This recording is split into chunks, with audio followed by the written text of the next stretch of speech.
Good morning, সেই সাথে অনেক অনেক ভালোবাসা ও বড়দের প্রণাম জানিয়ে আজকের ব্লগটা শুরু করছি। আশা করছি ঈশ্বরের কৃপায় তোমরা যে যেখানে আছো সুস্থ আছো ভালো আছো। আজকের ব্লগটা সকাল 8:15 থেকে শুরু করেছি। এই মাত্র স্নান টান সব হয়ে গেছে আর ছাদে হাঁটাহাঁটি করছি আর ব্লগটা স্টার্টিং করলাম। চলো একটা জিনিস দেখ, আজকে না বেশ ভালো হাওয়া। এই দেখো কি সুন্দর হাওয়া দিচ্ছে, গাছের পাতাগুলো লড়ছে। এখানে একটু হাওয়া বাতাস পাই, বাড়ি গেলে আর কিছুই পাবো না। বাড়ি বলতে আমার শ্বশুরের কুলগো। আর এই দেখো আমাদের পেছনটা দেখেছো, আমাদের পেছনটা হেভি সুন্দর জানো। আমার তো খুব ভালো লাগে। আগে যখন মন খারাপ করতো, পড়াশোনা খুব চাপ থাকতো, তখন ওই পুকুর পাড়ে ওই গাছটার, ওই তুলো গাছটা, কি তুলো গাছকে কি গাছ যেন বলে আমি জানি না, ওই গাছটার নিচে বসে বসে বই পড়তাম আমি। আমাদের যত আত্মীয় বাড়ির আশেপাশ দিয়ে, বুঝলে, বেশি খুব একটা বেশি দূর না, ওই 30 মিনিট মতো লাগে। তাই এখানে আসলে প্রতিবারই মানে বাবা বাড়ির সাথে সাথে আশেপাশে সব আত্মীয় বাড়ি বেরিয়ে যায়। আজকে ধরো আজকে বাড়িতে আছি, আর আজকে এত সকাল সকালে স্নান করার একটাই কারণ, আজকে বাড়িতেই লক্ষ্মীনারায়ণ আছে আমাদের, ওই ঠাকুরকে আমরা অন্নভোগ দেবো। বাবার মানসিক ছিল, বাবা একবার খুব অসুস্থ হয়ে গেছিল, লিভারে না জল জমেছিল, সেই ট্রিটমেন্ট করে এখান থেকে চিকিৎসা করেছিল, এখানে চিকিৎসা ভালো হয়নি, চেন্নাই গিয়ে সুস্থ হয়ে বাড়ি ফিরেছে। তখনই মা মানসিক করেছিল, সেই মানসিকটা আমি দেবো।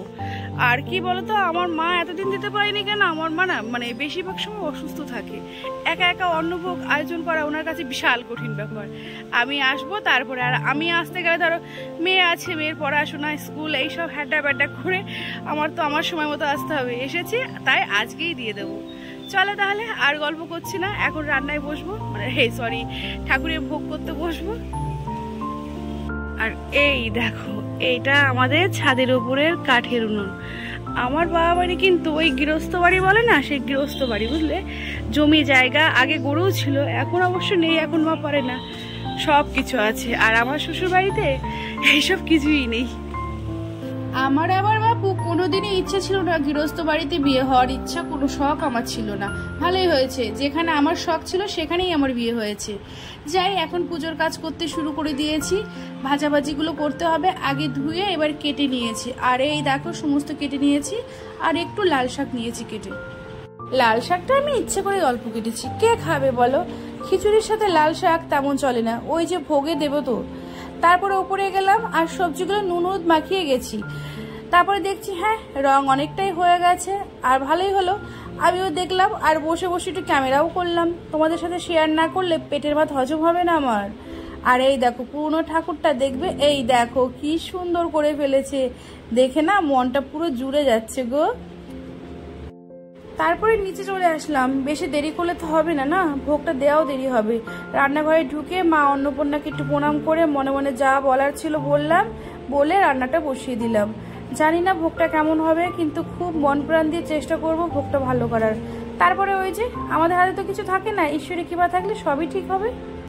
এইদিকে আবার ছোট মামিরও স্নান টান সব হয়ে গেছে, উনি বাইরের উনুনে খিচুড়ি রান্না করতে বসবে, তারই আয়োজন করছে উনি। আর আমার এই দিকে দেখো সব হয়ে গেছে, যা যা করার সব হয়নি, মানে এই ভাজাগুলো আর পায়েসটা হয়েছে, খিচুড়িটা এখনো বাকি আছে। আর এই দেখো কি কি ভেজেছি, এখনো খিচুড়িটা বাকি আছে, কিন্তু আমার মনে হলো যাই একটু ওপরটা কেমন কি হয়েছে, গোছানো হয়েছে নাকি একটু দেখে আসি, তাই উপরে যাচ্ছি। চলো তোমরাও চলো আমার সঙ্গে। আর এই দেখো পুজোর বাসন সব ধুয়ে রেখেছে, আর এইদিকে আলপনা দিচ্ছি।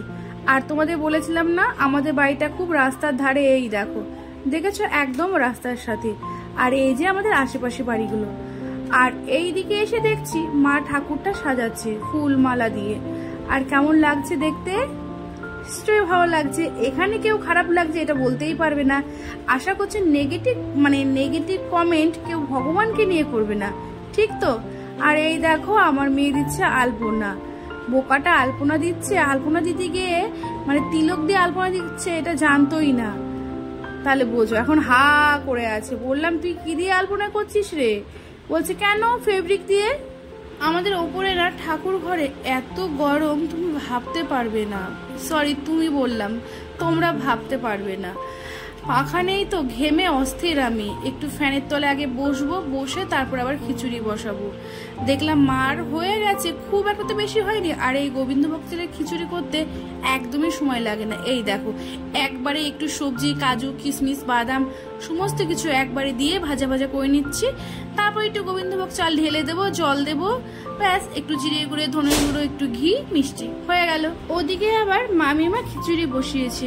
একটু আগেই বলেছিলাম না যে মামিমা বাইরে উনুনে রান্না করবে, এই দেখো মামিমাও রান্না বসিয়ে দিয়েছে।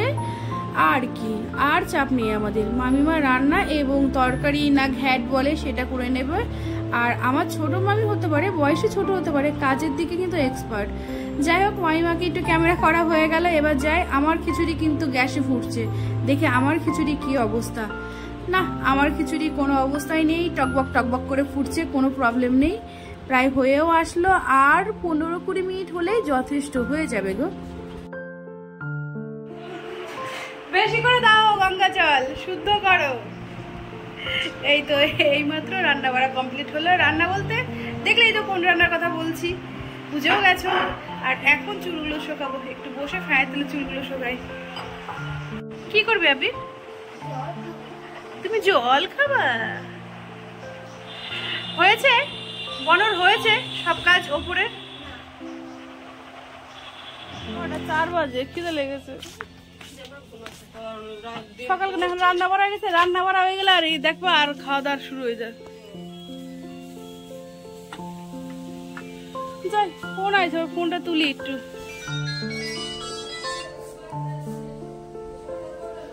Hello company. সবকিছুই হলো, এখন গোছানো সাজানো কমপ্লিট। এখন মা পুজো করতে বসছে, আর একটু বাকি আছে, ধূপ ধুনোগুলো বাকি আছে, শুধু প্রদীপটা ধরিয়েছে। আর আমি ধূপটা রেডি করছিলাম আর সাথে ক্যামেরা করছিলাম।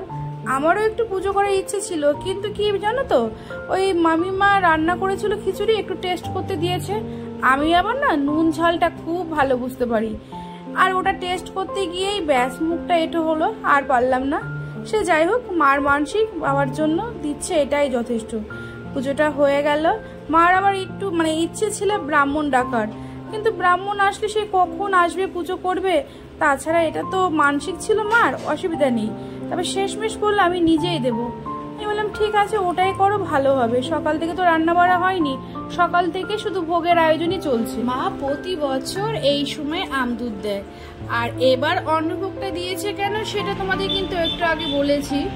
আর এই ভোগটা দেওয়ার অনেক আগে ইচ্ছে ছিল, কিন্তু মা তো একা একা সব করতে পারে না, এই কারণেই দেরি হলো। এবার চলে এসছে মার রুমে।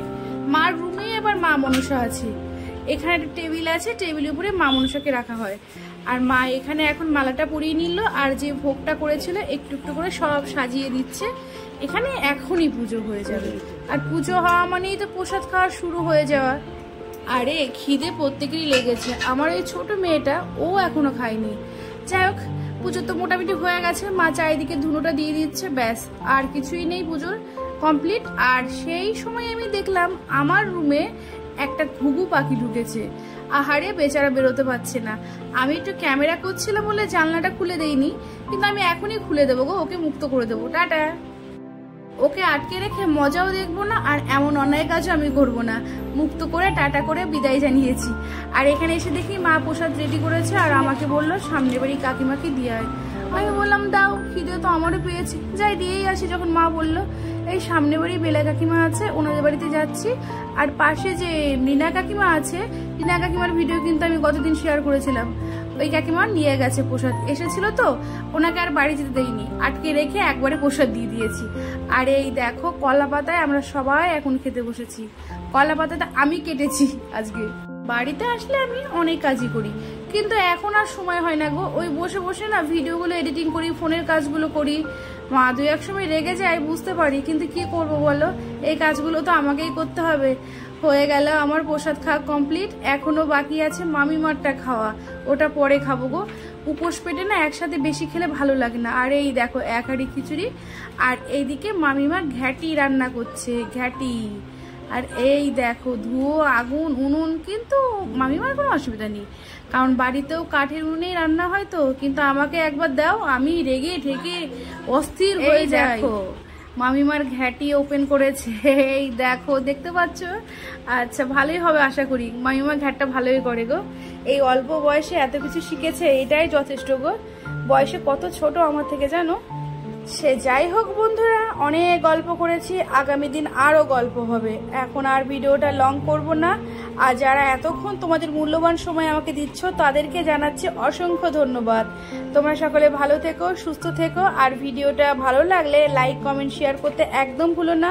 আর চ্যানেলটিকে প্লিজ